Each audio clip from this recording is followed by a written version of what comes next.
నమస్కారం D news కి స్వాగతం నేను శ్రీ కళ్యాణి ముందుగా హెడ్లైన్స్ చూద్దాం ఓటీఎస్ పై నిర్వహించిన అవగాహన సదస్సులో పాల్గొన్న MLA Malladi Vishnu VMC commissioner Prasanna Venkatesh అర్హులందరూ ఈ పథకాన్ని సద్వినియోగం చేసుకోవాలని సూచన వాంబే కాలనీలో ఘనంగా జరిగిన వైఎస్ భారతి జన్మదిన వేడుకలు కేక్ కట్ చేసిన సెంట్రల్ ఎమ్మెల్యే మల్లాది విష్ణు బిపిఎన్ రావత్ మృతికి సంతాపం తెలిపిన బీజేపీ నేతలు దేశం ఒక సమర్థుడైన అధికారిని కోల్పోయిందని ఆవేదన. పేద మధ్యతరగతి ప్రజలకు సీఎం జగన్ జన్మదిన కానుక సంపూర్ణ గృహ హక్కు పథకమని ఎమ్మెల్యే మల్లాది విష్ణు అన్నారు. ఏ మంచి పని చేసినా దానిని తప్పుడు ప్రచారం చేయటమే చంద్రబాబు పని అన్నారు. అర్హులందరూ ఓటీఎస్ పథకాన్ని సద్వినియోగం చేసుకోవాలని కోరారు. ఓటీఎస్ పై నియోజకవర్గ ప్రజలకు పూర్తి అవగాహన కల్పిస్తూ గౌరవ శాసనసభ్యులు మల్లాది విష్ణు అధ్యక్షతన Vambay colony H block community hall నందు అవగాహన సదస్సు జరిగింది. కార్యక్రమానికి ముఖ్య అతిథులుగా నగర commissioner Prasanna Venkatesh, joint collector Srivas Nupur Ajay Kumar, sub collector Praveen Chand, నవరత్నాలు కార్యక్రమం executive vice chairman Naganarayanamurthy, deputy mayor Avutu Shri Sailaja Reddy పాల్గొన్నారు. అనంతరం మల్లాది విష్ణు మాట్లాడుతూ రాష్ట్ర ప్రభుత్వం ప్రతిష్టాత్మకంగా ఏ కార్యక్రమం ప్రవేశపెట్టినా దుష్ప్రచారం చేయటమే తెలుగుదేశం పార్టీ పనిగా పెట్టుకుందన్నారు. గత ప్రభుత్వ హయాంలో ఓటీఎస్పై 4 సార్లు ఫైళ్లు పంపించినా అప్పటి ముఖ్యమంత్రి చంద్రబాబు పక్కన పడేశారన్నారు. అధికారంలో ఉన్న 14 ఏళ్లు పేదల గురించి కనీసం ఆలోచన చేయకుండా మరలా ముఖ్యమంత్రి అయితే చేస్తానంటూ ప్రతిపక్ష నేత ప్రజలను మభ్యపెడుతున్నారన్నారు. ఓటీఎస్ ద్వారా పేదలపై 10,000 కోట్ల భారాన్ని తొలగిస్తుంటే ఏ విధంగా గుంజుకుంటున్నట్లు అవుతుందో ప్రతిపక్ష నేత సమాధానం చెప్పాలని డిమాండ్ చేశారు. చంద్రబాబు హయాంలో వాంబే కాలనీకి సంబంధించి 105 మంది లబ్ధిదారులు అసలు వడ్డీ కలిపి 60,000 చొప్పున చెల్లించినప్పటికీ పూర్తి హక్కులు కల్పించలేకపోయారన్నారు.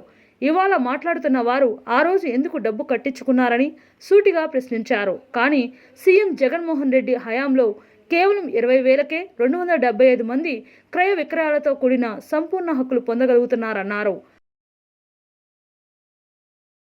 జగన్మోహన్ రెడ్డి గారి ప్రభుత్వం ఏదైనా ఒక నిర్ణయం తీసుకుందంటే రాష్ట్ర వ్యాప్తంగా లబ్ధి చేకూరాలి, పేద ప్రజలందరికీ మంచి జరగాలి అని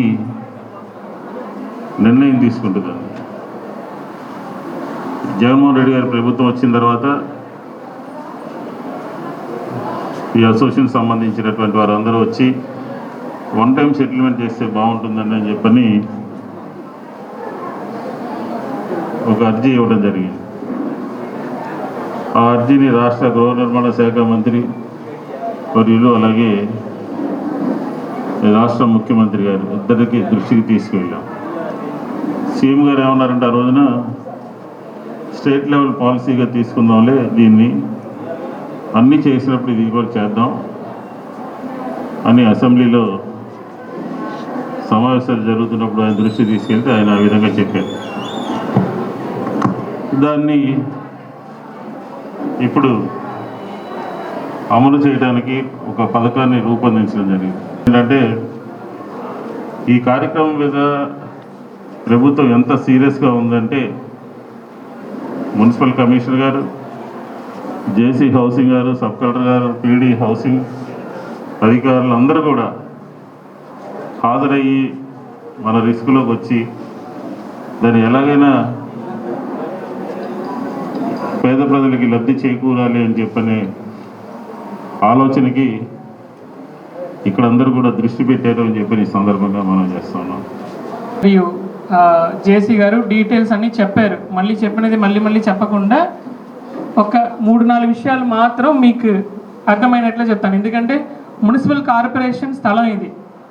ఏం జరిగితే మేము మీకు క్లియర్గా చక్కగా చెప్పాల్సి ఉంది. ఈ స్థలాలన్నీ కూడా ఒకప్పుడు మున్సిపల్ కార్పొరేషన్ కొని మీకు ఇల్లు స్థలాల కింద ఇవ్వడం జరిగింది. ఇది అన్నిట్లో కూడా కొన్ని ఆల్రెడీ రిజిస్ట్రేషన్ కూడా జరిగి ఉంది. కాబట్టి దానికి సంబంధించిన వివరాలు పూర్తిగా మీకు అర్థమైనట్ల ఒక 5 నిమిషం చెప్తాను.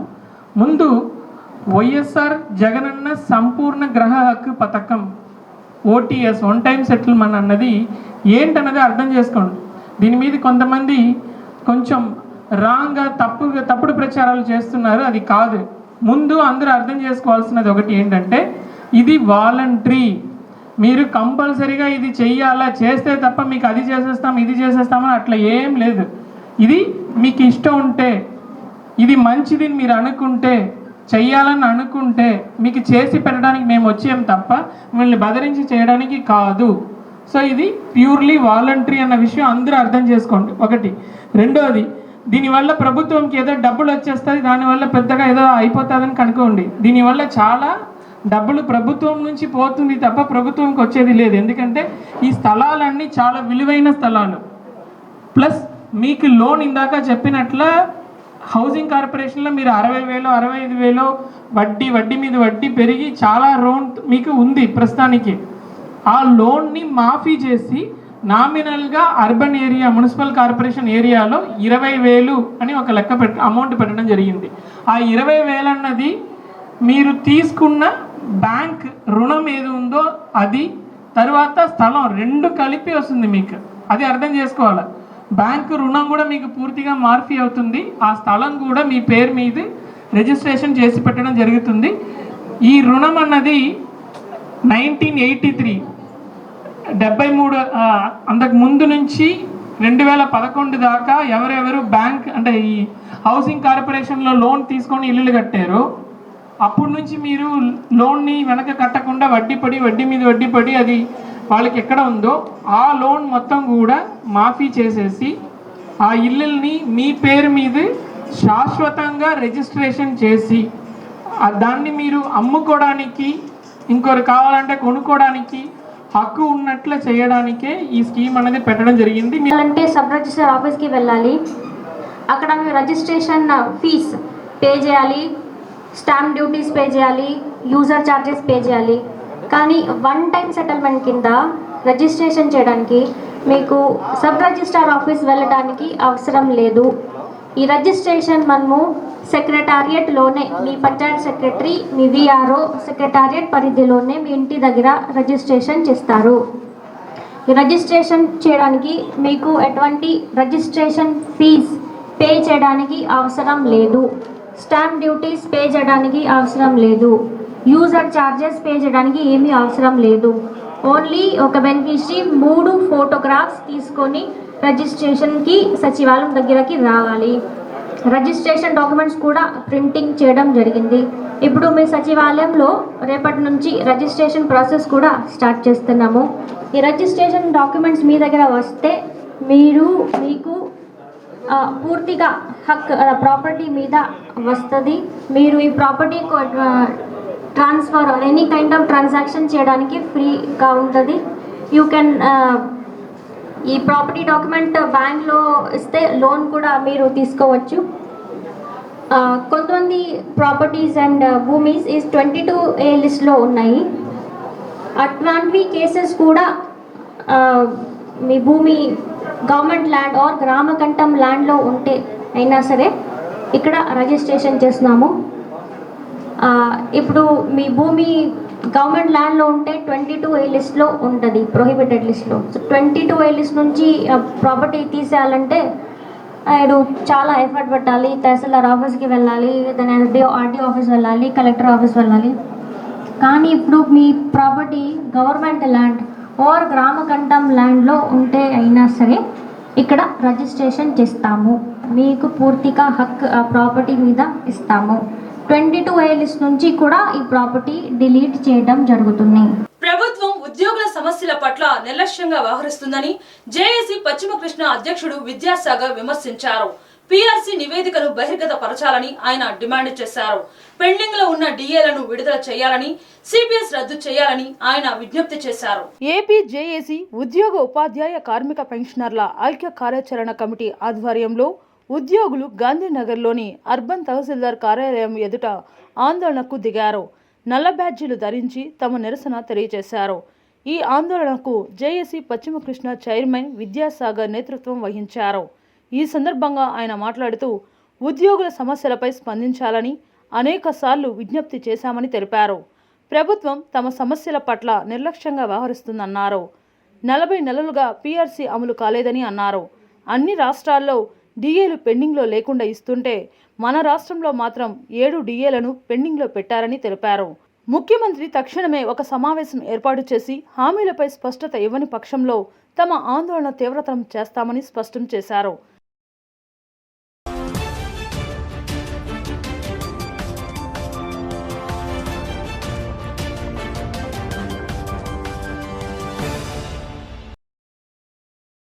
ఆంధ్రప్రదేశ్లో ఉన్న 210 ట్రెజరీ ఆఫీసుల్లో ఉన్న ఉద్యోగులందరూ కూడా ఐక్యవేదిక పిలుపు మేరకు నిరసన కార్యక్రమాల్లో పాల్గొంటున్నారు.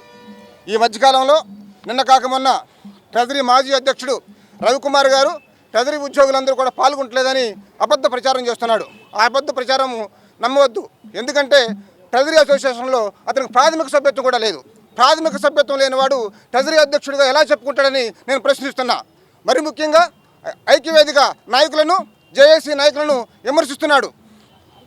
బంధువులని మరియు పదవుల కోసం వెళ్తున్నారని, ఉద్యమాలు చేస్తున్నారని అతను చెప్తున్నాడు. కానీ ఇదంతా అబద్ధం. అతను చేసే ప్రచారం అంత అబద్ధం అని ఖండిస్తున్నా. ఎందుకంటే ఏ పదవి కోసం ఆయన అశోక్ బాబు జేఏసీ నుంచి బొప్పరాజు జేఏసీలోకి వెళ్ళాడు. ఏ బంధుత్వం ఉందని బొప్పరాజు జేఏసీలోకి వెళ్ళాడు.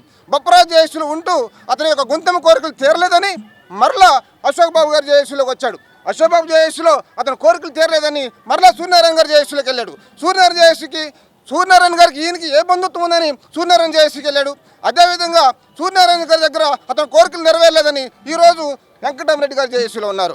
నిరంతరము జేఏసీలను మారుస్తూ అతను స్వప్రయోజనాలకు మాత్రమే పనిచేస్తాడు తప్ప సంఘ ప్రయోజనాలను దృష్టిలో పెట్టుకోడు. ఇలాంటి నాయకుడు చెప్పే మాటల్ని ఎప్పుడు నమ్మొద్దని మీడియా మిత్రులకి మనవి చేసుకుంటున్నా. ఇంకొక విషయం ఏంటంటే ఇతను పదవుల కోసం ఉద్యమాలు చేస్తున్నాడని చెప్తున్నాడు. ఏ పదవి కోసం 4 జేఏసీలు మార్చాడని ప్రశ్నిస్తున్నా. నేడు ఇరు జేఏసీల ఐక్యవేదిక ఇచ్చిన కార్యాచరణ 3వ రోజుకు చేరుకుంది.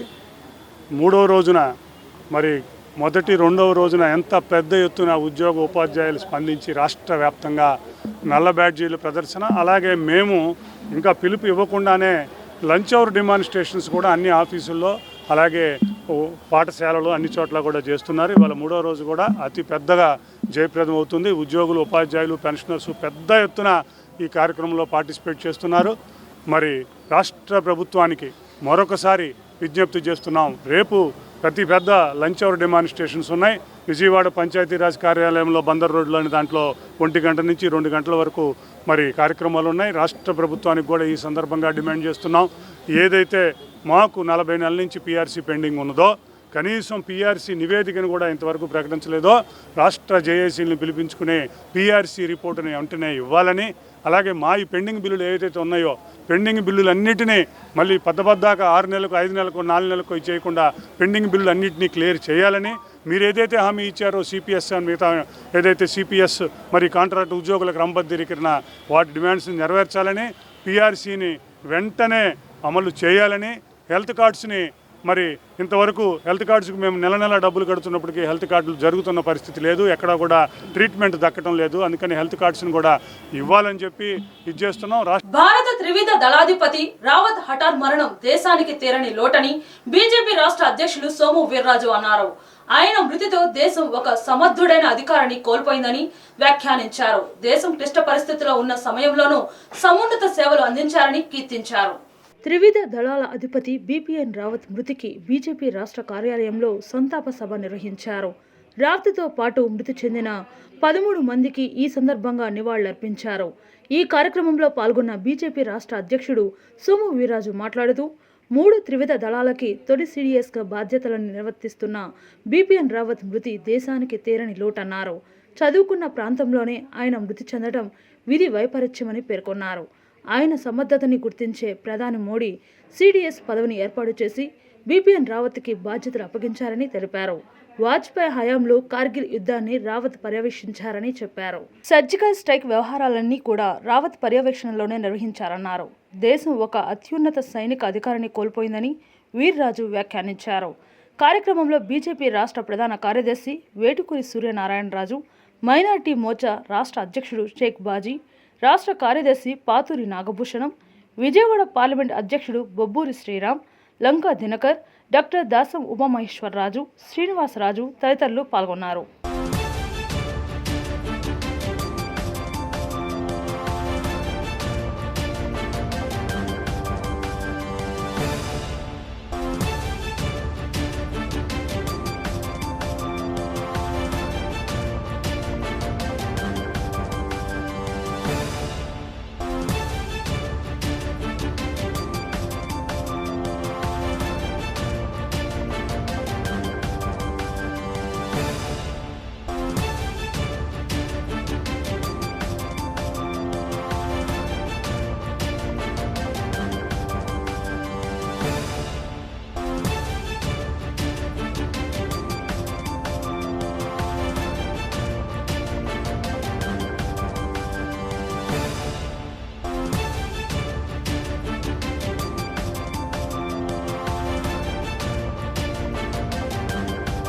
ఈరోజు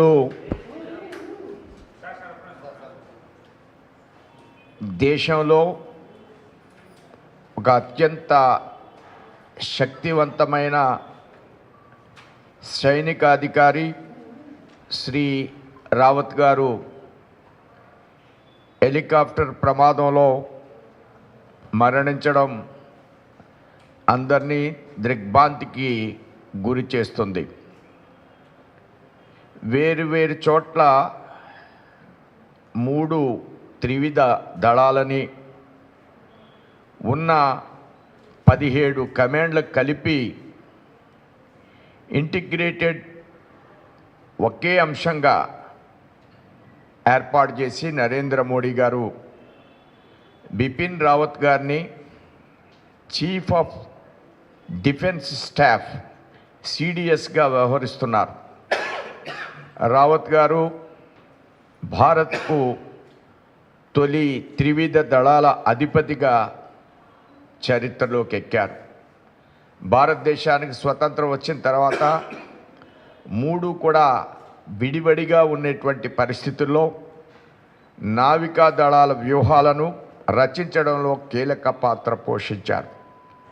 ఎంతో అత్యద్భుతమైనటువంటి విశాఖపట్నం భారతదేశానికి నావికా దళాల్లో ఒక ప్రథమైనటువంటి స్థానంగా గుర్తించి 2 లక్షల కోట్ల రూపాయలను ఇది బయటికి ప్రకటించకపోయినప్పటికి కూడా దానికోసం ఈవేళ డిఫెన్స్లో ఇప్పటి వరకు గుర్తించి ఖర్చు పెట్టించేటువంటి బాధ్యతను వారు స్వీకరించారు.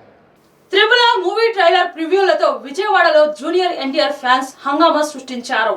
ట్రైలర్ ప్రివ్యూని చూసేందుకు వచ్చిన అభిమానులు జై ఎన్టీఆర్, కాబోయే సీఎం ఎన్టీఆర్ అంటూ పెద్ద ఎత్తున నినాదాలు చేశారు.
చాచి తీసుకోవడంతోనే విజయవాడలో చెట్టీ గ్యాంగ్ చేసిన నేరాలకు చెక్కు పెట్టే పనిలో నిమగ్నమయ్యారు. కొత్తపేట పోలీస్ స్టేషన్ పరిధిలో జక్కంపూడి సీవేర్ ఫ్లైఓవర్ సమీపంలో జరిగిన నేరానికి సంబంధించిన నేర స్థలాన్ని సందర్శించి నేరం జరిగిన తీరు తెన్నులను తెలుసుకొని బాధితులను కలవటం జరిగింది.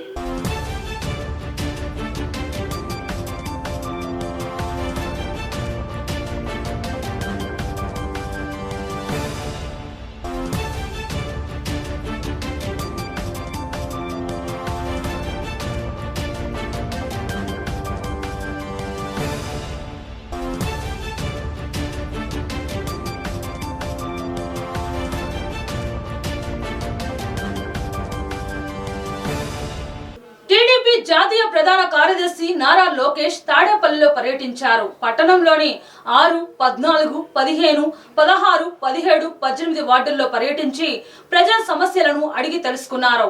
ఈ సందర్భంగా లోకేష్ కు ఘన స్వాగతం పలికారు. పట్టణంలో ఇటీవల మరణించిన కార్యకర్తలు, నాయకుల ఇళ్లకు వెళ్లి వారి కుటుంబ సభ్యులను పరామర్శించారు.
గత 40 సంవత్సరాల నుండి టీడీపీ కుటుంబ సభ్యులు సమాజ శ్రేయస్సు కోసం ఉపయోగపడే కార్యక్రమాలు చేయటం ఎంతో అభినందనీయమని టీడీపీ మాజీ ఎమ్మెల్యే బోండా ఉమా తెలిపారు. ప్రతి ఒక్కరూ రక్తదానం చేయటం వల్ల ఎంతో మంది విలువైన ప్రాణాలను కాపాడిన వారవుతారని ఆయన చెప్పారు. టీడీపీ యువ నాయకులు బోండా సిద్ధార్థ జన్మదినం సందర్భంగా సింగనగర్ సెంటర్లో టీడీపీ కార్యాలయం నందు రక్తదాన శిబిరం నిర్వహించబడింది. ఈ రక్తదాన శిబిరంలో ముందుగా బోండా సిద్ధార్థ రక్తదానం చేసి అనంతరం బోండా సిద్ధార్థ, బోండా రవితేజలు కార్యక్రమాన్ని ప్రారంభించారు. ఈ కార్యక్రమానికి ముఖ్య అతిథిగా టీడీపీ పొలిట్ బ్యూరో సభ్యులు ఎక్స్ ఎమ్మెల్యే బోండా ఉమామహేశ్వరరావు గారు పాల్గొన్నారు. ఈ సందర్భంగా యువ నాయకులు బోండా సిద్ధార్థ, బోండా రవితేజలు రక్తదానం చేశారు. అనంతరం బోండా ఉమా విలేకరులతో మాట్లాడుతూ అన్ని దానాల్లోకెల్లా రక్తదానం చాలా మంచిదని, నేడు మా పెద్ద కుమారుడు బోండా సిద్ధార్థ పుట్టినరోజు సందర్భంగా రక్తదాన కార్యక్రమం నిర్వహించడం చాలా మంచి పరిణామం అన్నారు. ఒక వ్యక్తి రక్తదానం చేస్తే అది ప్రమాదంలో ఉన్న మనిషి ప్రాణాలు కాపాడే అస్త్రం అవుతుందన్నారు. ప్రతి ఒక్కరూ రక్తదానం చేయాలని, ఆరిపోతున్న జీవితాలకు వెలుగునివ్వాలని కోరారు. అనంతరం రక్తదాన శిబిరంలో 50 మంది రక్తదానం చేశారు. ఈ కార్యక్రమంలో టీడీపీ రాష్ట్ర నాయకులు, నియోజకవర్గ నాయకులు, కార్యకర్తలు, అభిమానులు పెద్ద సంఖ్యలో పాల్గొని కార్యక్రమాన్ని విజయవంతం చేశారు.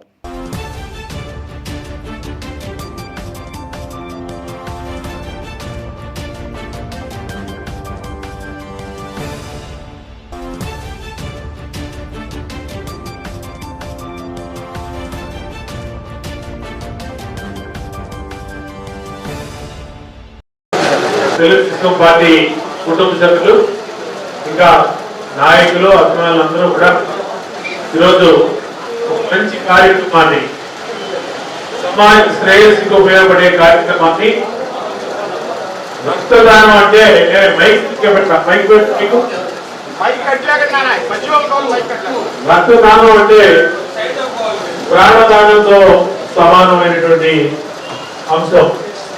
ఇవాళ రక్తదానం చేయడం ప్రతి ఒక్కర బాధ్యత. ప్రతి ఒక్కరు కూడా రక్తదానం చేయాల్సినటువంటి అవసరం ఉంది. ఒక మనిషి చేసే రక్తదానం మరి 300 ml అయినా మరి ఇంకొక ప్రాణాన్ని నిలబెట్టే పరిస్థితి ఉంది. కాబట్టి తెలుగుదేశం పార్టీ నాయకులు జన్మదినోత్సవాల సందర్భంగా అలాగే మరి వాళ్ళ గుర్తింపుగా ఇలాంటి సేవా కార్యక్రమాలకి, సమాజ సేవా కార్యక్రమాలను ఆచరించడం అనేది ఎప్పుడు కూడా తెలుగుదేశం పార్టీ ఆనవాయితీ. సంబంధించినటువంటి పేరు చేసిన వాళ్ళందరూ కూడా సేపట్లో బ్లడ్ డొనేషన్ కార్యక్రమాన్ని మన మాజీ శాసనసభ్యులు పౌరట్ల సభ్యులు గౌరవ ఆ శిబిరాన్ని ప్రారంభించడం జరుగుతూ ఉంది. ఎన్నో ఏళ్ళుగా సెంట్రల్ నియోజకవర్గంలో అందరి సమక్షంలో పుట్టినరోజు వేడుకలు జరుపుకుంటా ఉన్నాం. కానీ ఇది చాలా ప్రత్యేకమైంది. ఎందుకు అంటా ఉన్నానంటే 5 ఏళ్ల తర్వాత మళ్ళా ఈరోజు మీ అందరి ముందుకు వచ్చి ఈ విధంగా పుట్టినరోజు సందర్భం చేసుకోవడం చాలా ఆనందం. అదేవిధంగా ఈరోజు ఒక రక్తదాన శిబిరాన్ని ఏర్పాటు చేసుకుని గోండామాల రమ్మన్లు తెలుగుదేశం పార్టీ కార్యకర్తలు మమ్మల్ని ఎంతగానో నమ్మి ఎన్నో ఇటుగా మాతో పాటు ప్రయాణిస్తున్నటువంటి కార్యకర్తలందరినీ కూడా ఒక్కసారి పేరు పేరున నమస్కారాలు అదేవిధంగా అభినందనలు చేస్తా ఉన్నాం. రాష్ట్ర ముఖ్యమంత్రి వైఎస్ జగన్ సతీమణి వైఎస్ భారతి జన్మదిన వేడుకలు వాంబే కాలనీలోని హెచ్ బ్లాక్ కమ్యూనిటీ హాల్ వద్ద ఘనంగా జరిగాయి. సెంట్రల్ ఎమ్మెల్యే మల్లాది విష్ణు చేతుల మీదుగా పార్టీ శ్రేణులు కేక్ కట్ చేపించారు. ఈ సందర్భంగా మల్లాది విష్ణు మాట్లాడుతూ వైఎస్ జగన్మోహన్ రెడ్డికి ప్రతి అడుగులోనూ తోడుగా నిలుస్తున్న వైఎస్ భారతి మరెన్నో పుట్టినరోజు వేడుకలు ఆనందంగా జరుపుకోవాలని కోరుకుంటున్నట్లు తెలిపారు.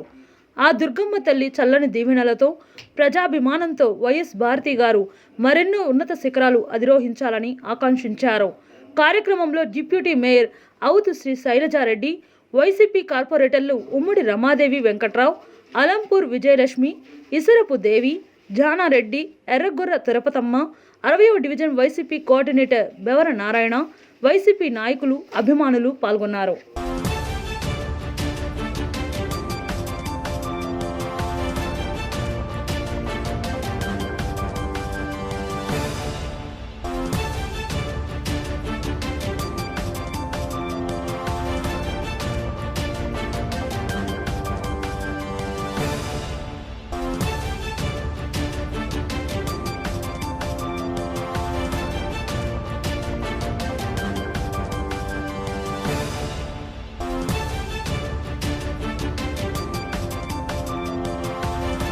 ఈరోజు మరి సెంట్రల్ నియోజకవర్గంలో మరి మహిళా కార్పొరేటర్లు అట్లాగే మా ఎమ్మెల్యే గారు మరి ఆధ్వర్యంలో అందరం కూడా మరి మా ప్రియతమ నేత, మాజీ ప్రియతమ నేత, అట్లాగే రాజశేఖర రెడ్డి గారు కోడలు గారు, అట్లాగే మరి ప్రస్తుత ముఖ్యమంత్రి జగన్మోహన్ రెడ్డి గారి సతీమణి భారతమ్మ గారికి మరి పుట్టినరోజు శుభాకాంక్షలు తెలియజేస్తా ఉన్నాం.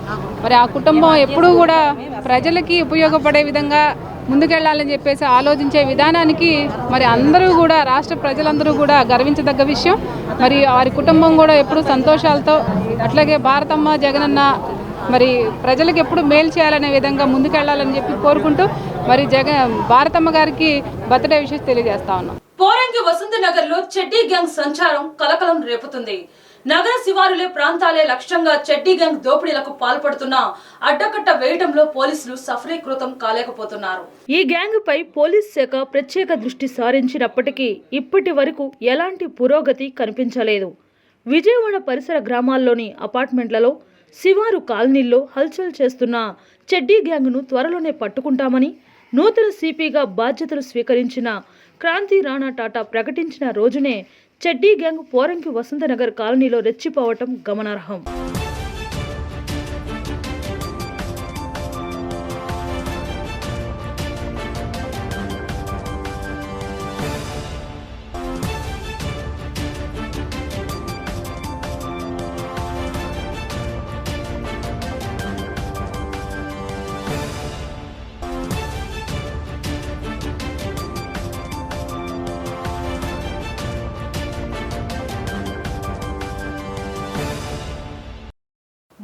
ముగించే ముందు హెడ్లైన్స్ మరొకసారి. ఓటీఎస్ పై నిర్వహించిన అవగాహన సదస్సులో పాల్గొన్న MLA Malladi Vishnu, VMC commissioner Prasanna Venkatesh.